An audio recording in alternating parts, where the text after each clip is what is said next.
2010, I'd already been working in the industry for about 15 years or so. So it's not like I was so brave that I came out of college and had a great idea and just started to do this thing. I too pretty much followed a fairly standard path. Got a good job in Silicon Valley as an engineer, and then gradually rose into management and worked for a number of technology companies. So by the time I got to 2010, a couple of things had changed for me. One is that I would hear, I was inspired about a lot of the stories, especially being here in the Silicon Valley. It sounded so exciting.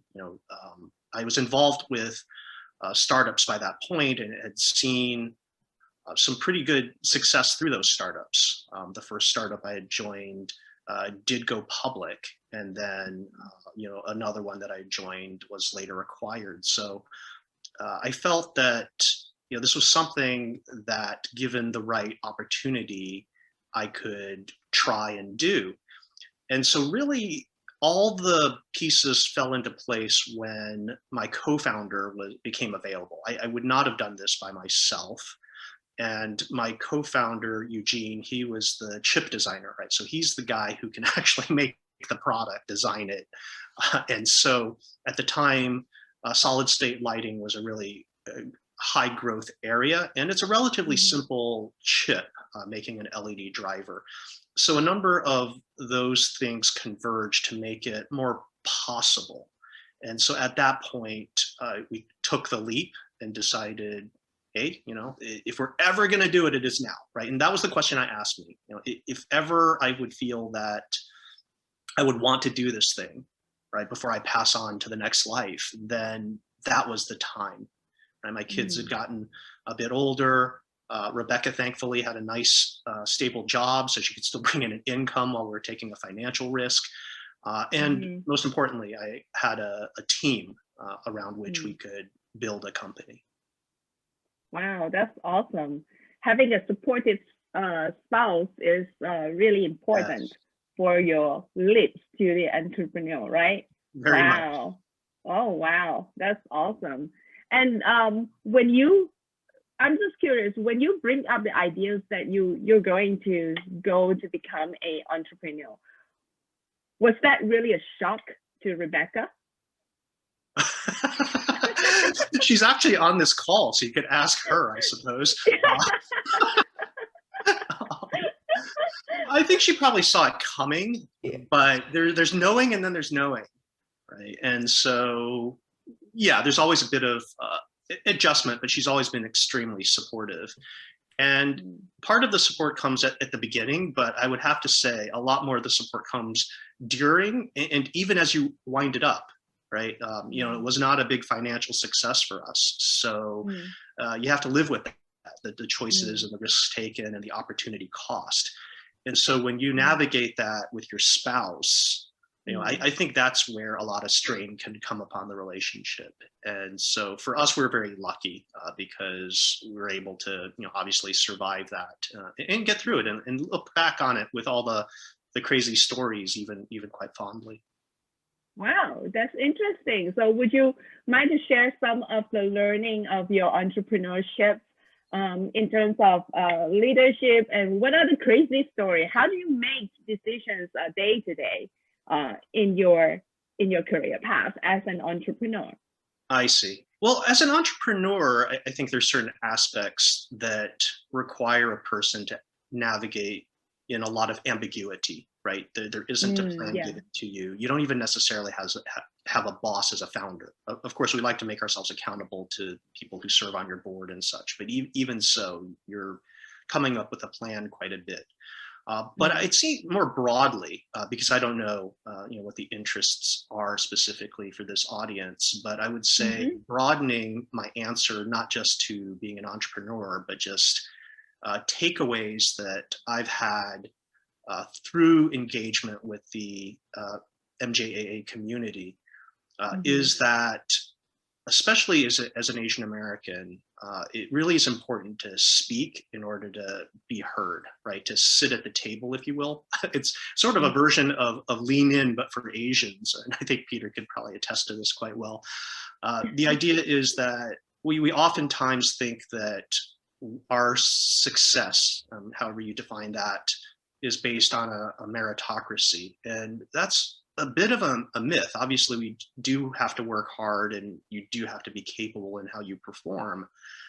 But it's also about leadership, about how you communicate to people. So all of that is very, very important. So those are some of the things that I've learned and I'd say are quite important, not just to be an entrepreneur, but being successful as a professional in your career.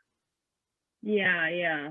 And especially in entrepreneur, you have so many hats to wear, right? You're not just going to be a technical person, but you have to take care of the business, and you guys have employee. How big was your company, your startup at that time? We were small for most of the time. So I think at our peak, we maybe had 15 people. That includes some part-timers who were doing it on the side. That's probably as large as we ever got. And we were spread all over. We had folks working for us in China as well.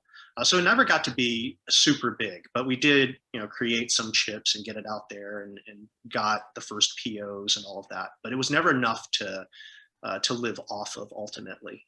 But that's about the size. Yeah. Wow.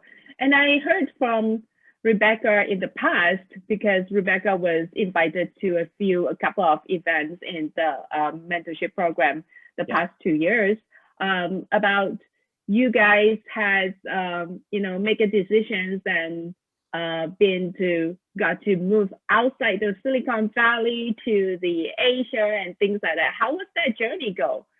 And tell us a little bit about that part of the story. Okay.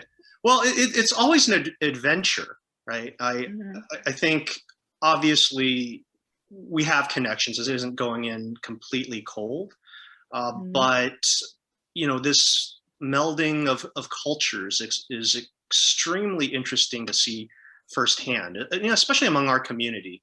Definitely, I think all of us have experienced it in some way. So I think the ambiguous part was with respect to a small company sort of feeling and how you get through there and meeting all sorts of people, right? But in general, I think being able to, reconcile or at least harmonize between different cultures is rather important. Yeah, but there are all sorts of crazy things that you experience while you travel, but also especially when you're traveling for business, and especially if it's your own business. So, yeah. Do you have any VC funding at the back of your startup, or how do you make it? Yeah, we didn't. We were insane. We were crazy. Right. So this is not something I would recommend to everybody. But at the time, we basically bootstrapped it ourselves. So there were essentially 3 of us who were principals that put in a good chunk of money each. Right. And that got us going. None of us took salaries. And then for some of the folks that we added on, if they got a salary, it was very, very small. So our burn rate was very, very low. That's the only way we were able to do it for a semiconductor startup, right? This is crazy. So so that whole money side, but we did try to raise money. So I did have experiences going through that, and that's always a challenge, especially toward the later stage. But for most of it, essentially, we were self-funded. Wow, that's really exciting. Yeah. So, one way to put how it, long you been? You were stationed for a point on that point of your your startup journey. You were stationed in Hong Kong, right? For how many years? No, it wasn't quite that big a transfer. Most of us, the home base was still here in San Jose, right? This is where we did our design work. I did a lot of travel, so stationing might be a little bit strongly stated, but I did spend a lot of time abroad, passing through Hong Kong, of course, and I made sure to get the immigration barcode to go through the e-channel passes and all of that. So I've become quite savvy as a traveler getting around since then. But time would be spent. I'd spend like a month, perhaps, in Taiwan. I'd spend time in Shenzhen, Guangzhou, Hong Kong, southern China. That's a big area for LEDs. Some of our customers were there as well. So it was all spread out. And I spent some time in Japan and Korea as well. Oh, wow. Now, at this point, I do like to invite some of the audience and check with Carrie to see if there's any questions out from the audience, from our audience here. Carrie? Yes. Yeah. So I think Amber has a questions for, it's just asking that, so asking David, what's your point of view on the stock for the hardware or the software, like the differences between the hardware company and software company? And she feels like current environment is really almost impossible to make new hardware into a profitable product, even though there's a great idea and the good business model. So that's her question. Yes. So Amber I agree with Amber on that. I think that for hardware, it's always challenging in the sense that the initial cost it can be very prohibitive. You're having to invest quite a lot upfront. And for us, I come from the semiconductor world, right? So making chips, obviously, there are costs with getting wafers and packaging, and so you have to pay for all of that. And also, it's not so easy to revise, right? So you have to get it right the first time. With software, generally it's much more suitable to do upgrades. Although all my software friends always tell me, they say, don't assume that, Dave, don't assume that, because there's a lot of bad decisions that are made. People say, oh, we could just fix it later, we can just rev it easily and do that, but then you've already walked down a path committed to a bad software infrastructure, right, or architecture, right? So I know it's not quite as simple as I'm making it sound here, but in general, very loosely, I think what Amber's getting at is very true. It is quite challenging. I think there is a lot of room for systems as well, right? So there's oftentimes opportunities that's a blend of hardware and software if you can do that right. So I would say, yeah, there's certain advantages and disadvantages, but yeah, I would largely agree with the sentiment. Yeah, thanks for your answers, David. Oh yeah, no problem. Thanks for the question. Great. Carrie, I think we have time for another questions, right? Is there any more questions, or we can go on to the next phase of David's career? Oh my. Yeah, I think so far most of people just echoing on what David said. Yeah, it's fun. I mean, the stuff's fun, but it's challenging. Yeah. Yes. That's awesome. Yeah. And then before we wrapped up, there will be another opportunity for the audience to ask questions. So let's just move on, David. So after you're having so much fun with your entrepreneurship and then your own startup, I think Rebecca also shared that you guys decided to just, sell the startup and then come back and join the corporate world. Now, what's the decision behind that? Like, what made you decided to do that? Oh, that's very easy, because at some point you need to feed your children. So we decided that it was good to go back and make money. And so it's interesting. After going through all of this, one really appreciates the salary you get from a company that is already established, right? And that can be big to small. Power Integrations, we're still, I think, still under 1,000 people, but we're a $500 million company, right? So it's pretty sizable. It's been public for I think over 20 years now. And then of course in Rebecca's case, working for JP Morgan Chase WePay, right? That is gigantic, right? So the decision was pretty easy, and in fact, but we still wanted to get good jobs that were suitable for us, and we've both been very, very happy in those roles. In a way, it's nice because in that journey, we've both gotten quite a lot of perspective. And that perspective makes what would otherwise have been more stressful for us, because we remember that. Remember, we worked for 15 years or so before we even tried doing our own startup. So we knew what that felt like, but I remember being stressed, right, about various things at work that happened to all of us.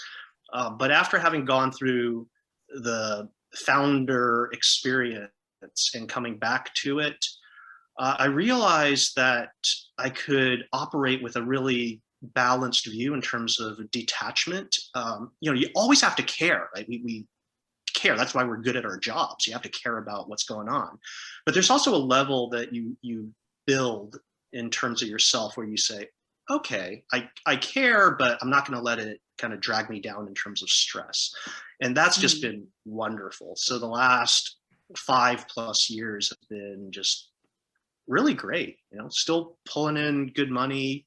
I'm actually running a team of about 70 engineers.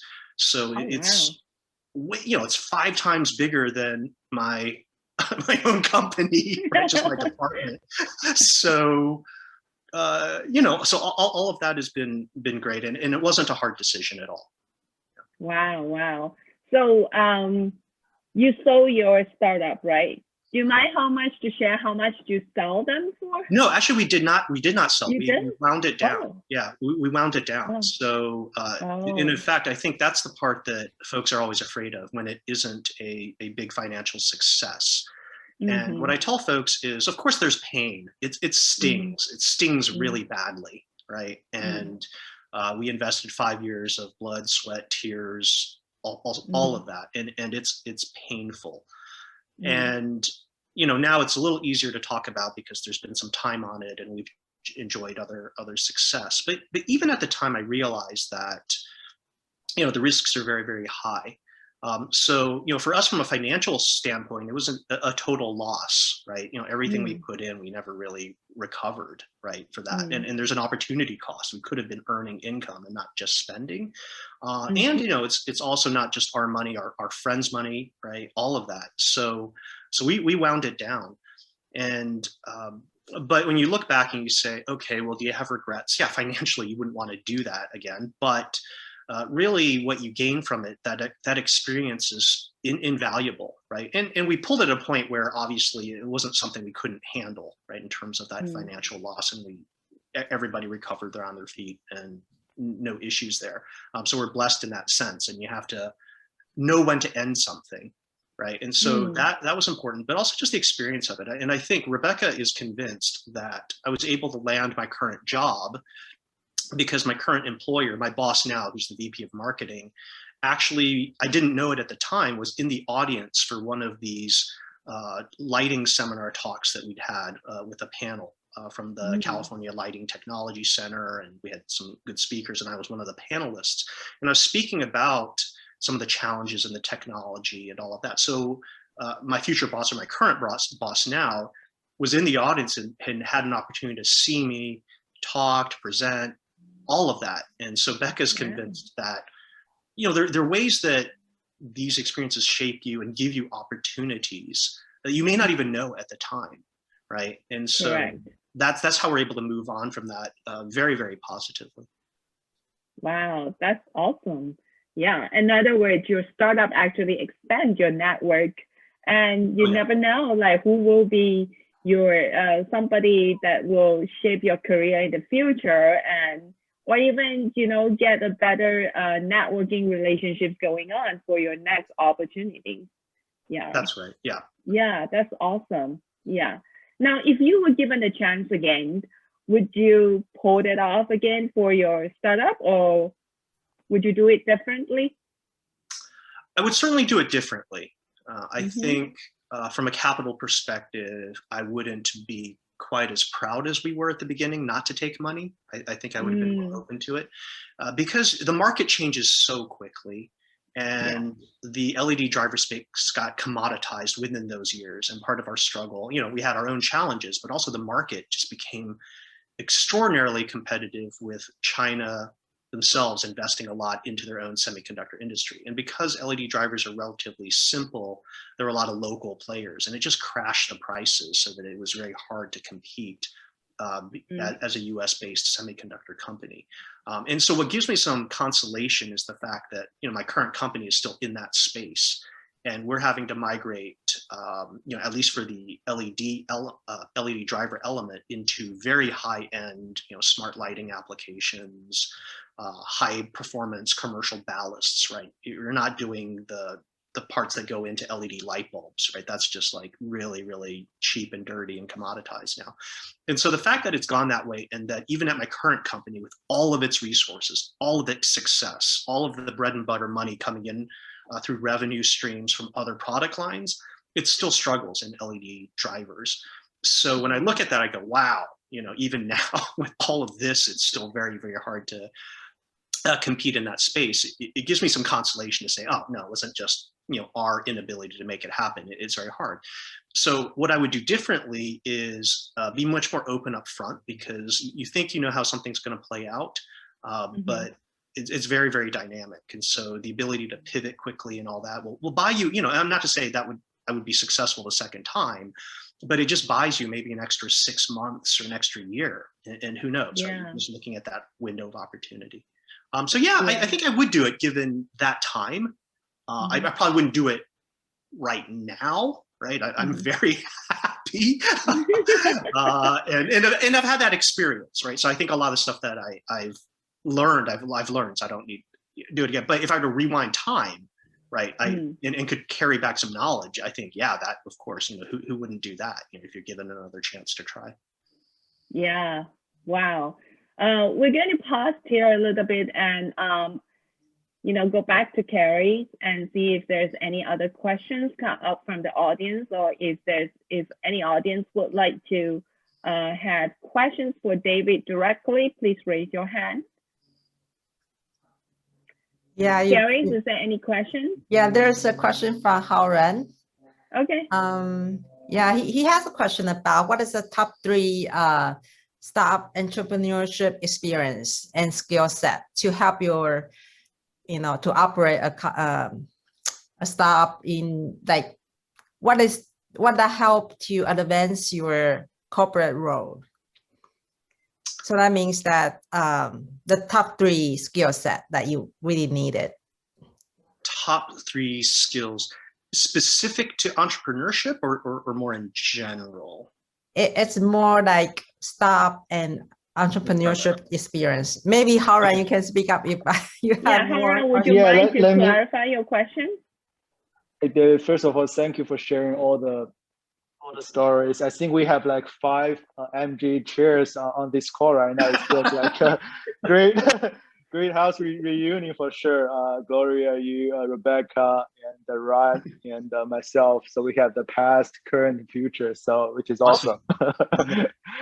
And also we have this. I think we have this call recording. So I would definitely in the future will be alumni and mentees can be listening and learn from your experience. So which is great. So somebody that can't. I'm outside, so can't have my video on, but I think one of the things I like to ask is it's never be easy to go for startup, and actually definitely it's never be the same case by thinking about doing a startup versus doing it.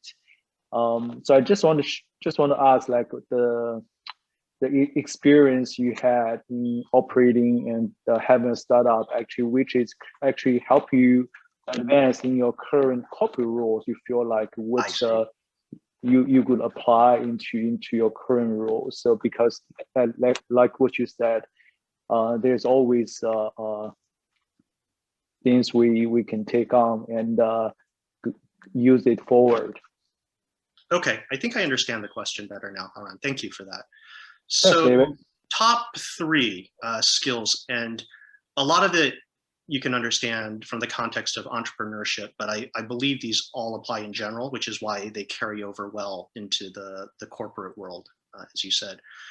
So the first one, number 1, the one that jumps straight to the top of my head, and the one I tell everybody maybe not even in the context of this question, I just believe in this, is adaptability. Number one is adaptability. That is the key.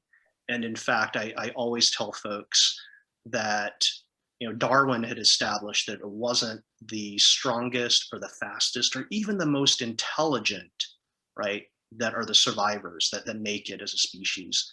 It is really the most adaptable, right? And that is just so true, because there's so many things that we cannot predict. And there are so many things that it's just very hard to prepare for. So the ability to recognize it and not be completely wed, it's always a balance, right? You always have to stick your ground also. You can't just change all the time, but finding a way to achieve that balance in sticking to what you believe in strongly, but yet being able to adapt your position and your opinion and all of those aspects is extremely important. The second aspect shouldn't be a surprise. That is persistence. And I think Rebecca is like the key practitioner of this. When somebody says, no, we can't do that, you ask again. They still say they can't, you find somebody else.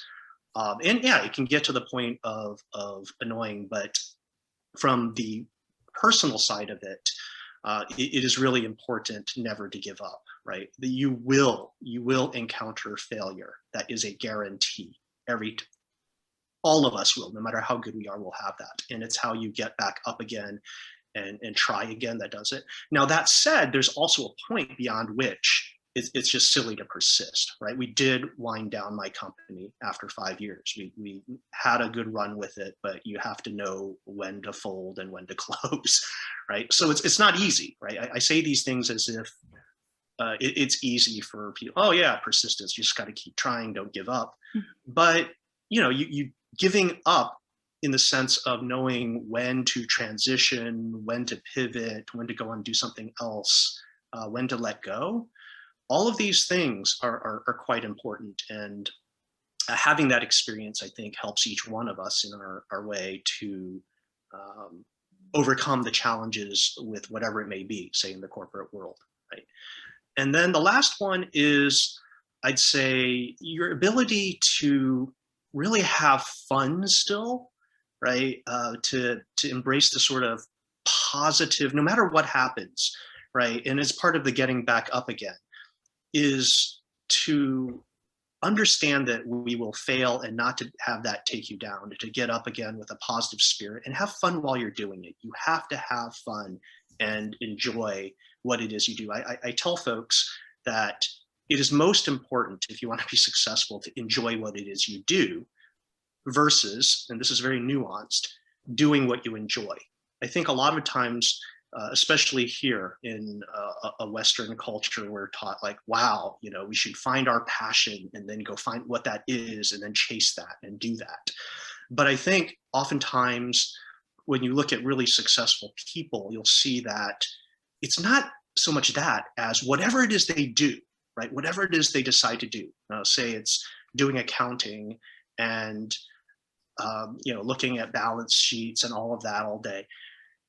It's not so much, for all people be like, oh, how could you find any joy in that?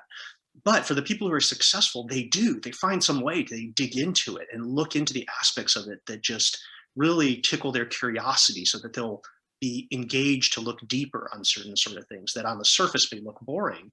But to you, you find real personal joy. And if you can do that, then the rest should flow from it, right? Whatever the result, and you will be happy. That takes a lot of passion. Yeah. Great. Thank you, David. Yeah, you're welcome. Oh, great. Carrie, is there any more questions coming for David? Yeah, there's one more. I just like to ask, is Max, how you want to ask directly to David, or? Yeah, sure. So thank you, David. So my question is that because you work in corporate side and you also have your own business. So I'm wondering, like, for people thinking about leaving the corporate and try to have their own startup, so what would you suggest them to self-evaluate themselves if they are ready for this? So is there any things or there any criteria you can provide for them to think about this before jump out of the company and to have their own startup. I see. So Max, are you married? No, not yet. Okay. Well, if you were, definitely whatever your family unit is, consult with your family unit first. That's probably fairly obvious, but sometimes I think we get into our own ideas a bit much. So that's an important one. But assuming that that isn't your case, then how do you evaluate yourself to see if you are ready? It's like being a parent. You're never really quite ready. So I think there's certain things you will know about yourself, and you have to be as honest as possible with yourself, right? This is not what you dream that you are as a person, what you hope you are as a person, but who you know yourself to be as a person, right? Mm-hmm. Deep down, right? With nobody else in the privacy of your own dark bedroom, you know, what are you afraid of and all of that. And so once you kind of take a real look, assessing your own personality and capabilities, and of course it will also be flawed, it can't be perfect. I think at some point you'll know you're ready because of internal reasons, and at some point there'll be external reasons. So the internal reasons would be that you just want it really bad, right? You think if when I turn 80 years old and everything's done, and you think you're going to regret that you didn't do it, then do it. Find a way to do it, right? Mm-hmm. And this is about knowing yourself, right? Whether that will really bother you or whether you can move on, right? And none of this is black and white. It's gray, but if it turns out it's very dark gray or very light gray, then it helps point you in a direction. And then the other one is just really opportunistic, right? It's about how do you know when you're ready, right? So the internal part maybe is answering your question is, do a real deep self-assessment about your personality. Will you think you will regret it one day and not doing it, right? And then the other part is just sometimes opportunities just come along, right? Maybe there's a really good friend of you, a classmate who has this really great idea. You're the one who's very, very business-minded and you partner really well in community. That may be your moment, right? And maybe, at the moment you're still single, so you have a little bit more flexibility. There's a window, right? And maybe because of all these external circumstances, it creates an opportunity for you in that very case, right? In which case, it may be independent of what your assessment is, right? So maybe your assessment is, it's good enough. And then finally, I would say, what can you risk to lose, right? Assume that you will fail at the end. Assume that you will lose all the money you put in, all of the time you put in. When you walk away, will you be happy, right? In that worst case scenario. And if you can honestly say, yeah, and it will sting, it will hurt. We've all been through things that sting and hurt, right? And hopefully you can survive that. Because if you can't, then I'd say don't do it. But assuming you can, you also have to understand, what is the risk I can afford? How many years can I give this? Make that calculation, and then talk with your partners, your potential partners. I'm assuming you're not doing it all completely by yourself. So if it involves other people, make sure that they're also comfortable, that they've gone through a similar thinking as you. Right. And so those are the sort of things I think once you kind of tick off each one of those, you can be more comfortable about the decision. But as I said, it's like parenting. Once the baby comes into your arms, you're going, right. And you see it through. But no parent will say, oh, I was completely prepared. I read all the books and I talked to all my other parent friends and now, I'm good. It doesn't work like that. But you'll also find you'll be okay. Right. If you really want it, you'll be okay. Got it. Thank you, David. You're welcome, Max. Wow, that was really a great down-to-earth advice. Wow, thank you so much, David, for sharing that with the audience. No wow, that is great. Yeah, sometimes oftentimes we forgot to consult our inner self, like what does our inner self want? And how are we going to align with what the inner self wants so that you can be a happier person, yes. Whether it's your personal life or your professional life, and that's really important. Yeah. So David, I think before we wrap up, I always like to have like one or two questions like outside your professionals. So what do you do as a person, say not being talking about the professional? At your leisure, what do you do for fun?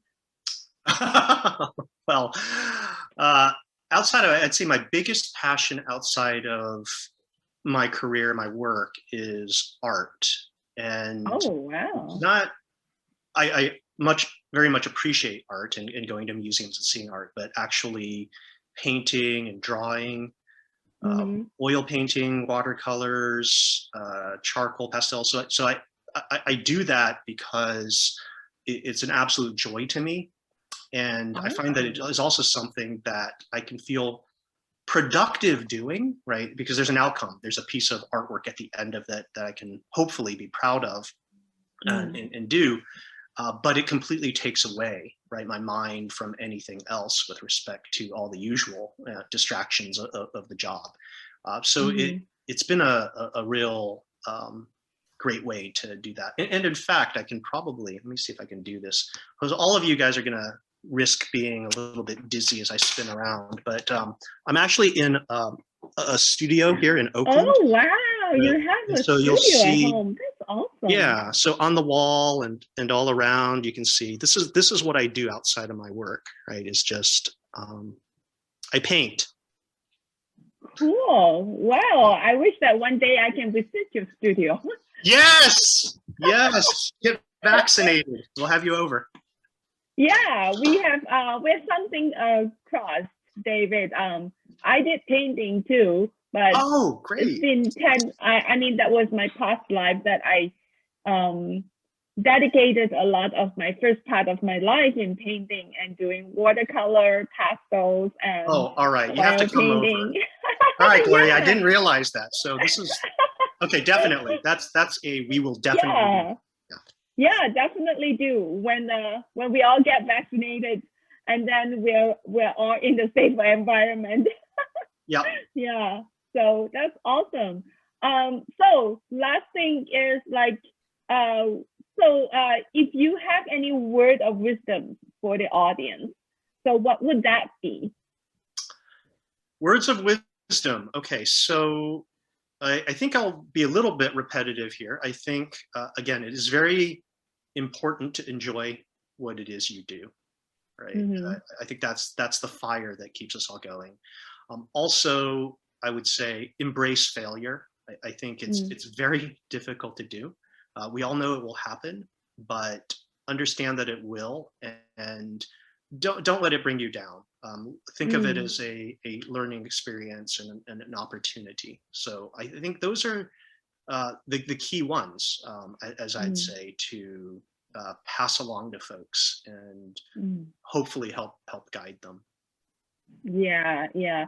I've heard that, definitely failures is not anything bad in these days, that after you embrace it and you let yourself to be vulnerable, then you're ready for the next level up in your career or your personal life that way.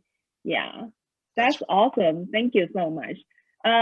Last before least, before we get David to go on, I know that we are on time right now.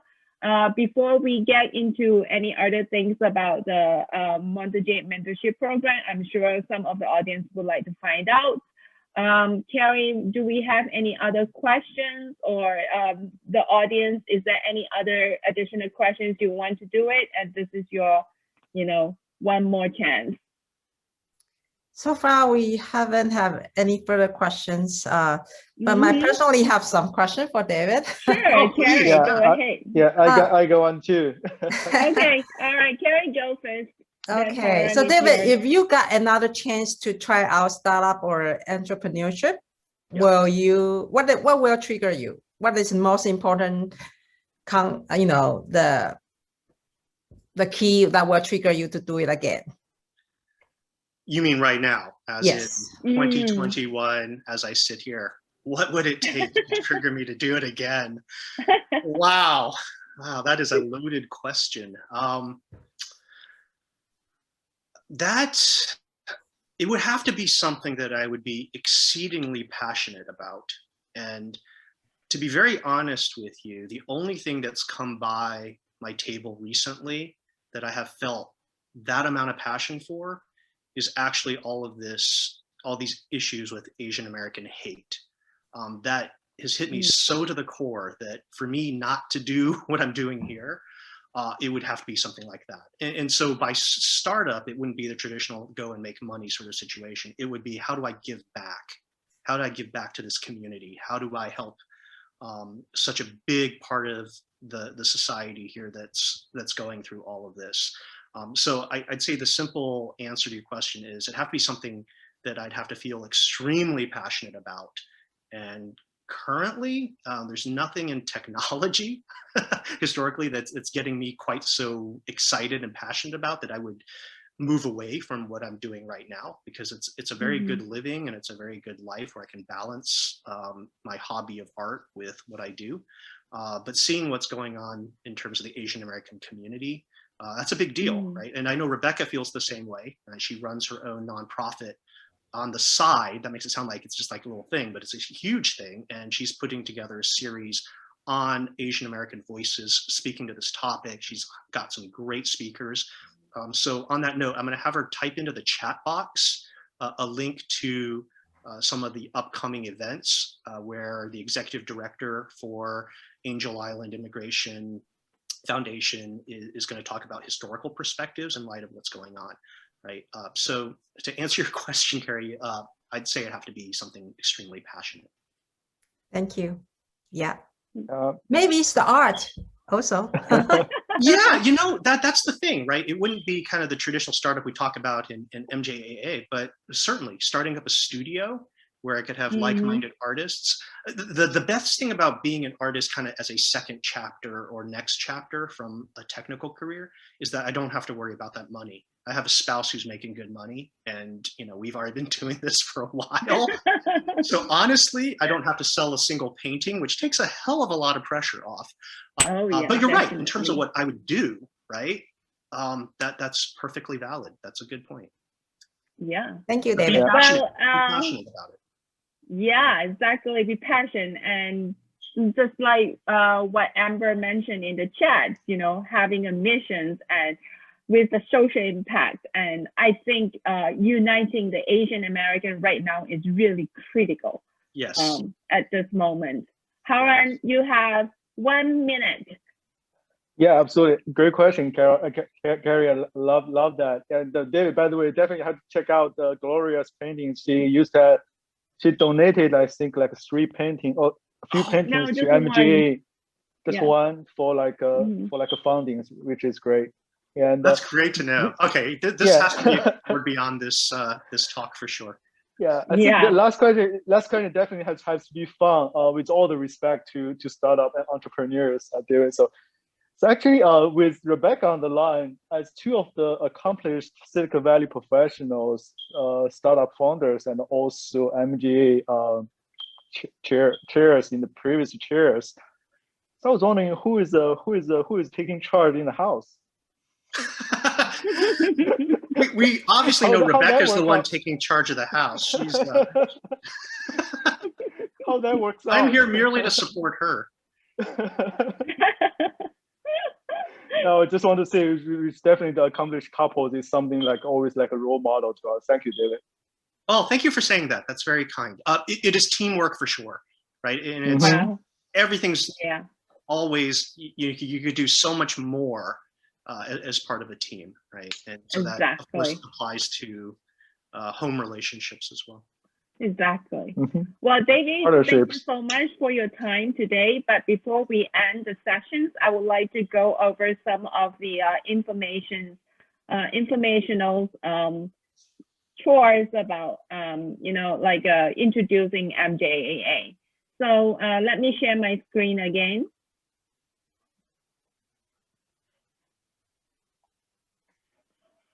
Cool.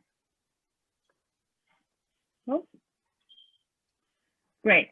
So just as David had mentioned, MJAA has been always a nonprofit and voluntary based. Our missions over here is to provide a platform where, you know, it can help professionals to develop leadership, you know, project management, and even giving a platform for to support Asian Americans to grow as a leader, whether it's in, panel speaking, public speaking. These are really critical soft skills if you want to become a leader in the future, especially in the Western world. So we couldn't ignore that. And at the same time, by doing as what we say, supporting a giving back philosophy. So we are creating this relay for one professional beyond like David and then us, and then to support the future generations of the Asian American professional to grow in the leadership position. So next, so I'm going to talk about a little bit about the mentorship program. So the Mja Mentorship Program actually is a huge program. It started a long time ago, and we are now in the amid the time of starting a new cohort, which is the is that 2020 or actually 2021 to 2022, right? Howard? Yeah, Yeah, in the 2021, 2022 program years. So if you want to learn more about it, there's a website link that you can go.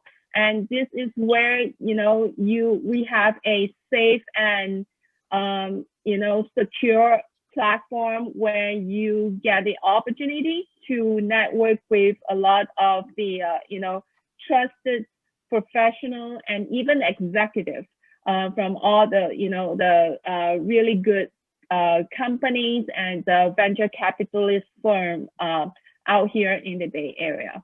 Yeah.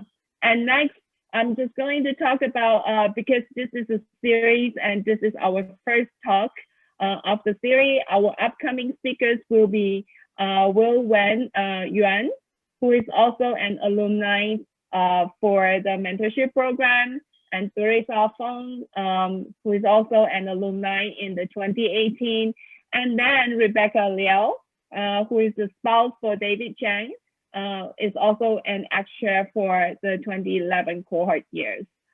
With that, if you're interested in any of the missions of the, Monte Jade West and the mentorship program, feel free to reach out to us, reach out to Howard, or spread the word.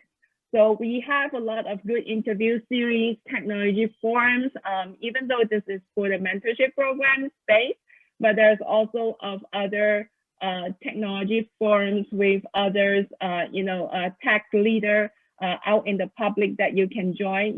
Feel free to check out the website, which is montejade.org, as frequent as you like.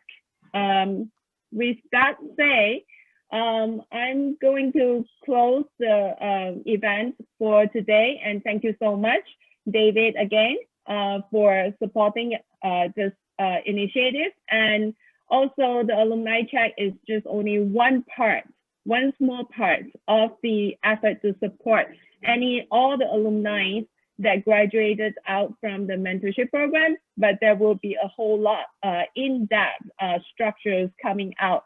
And stay tuned and keep in touch. Yeah, thank you everyone for your time. Thank you, Gloria, and thank you, Carrie, as well. Yeah, thank you, David. Thank you, everyone. Thank you. Bye. Bye. Bye.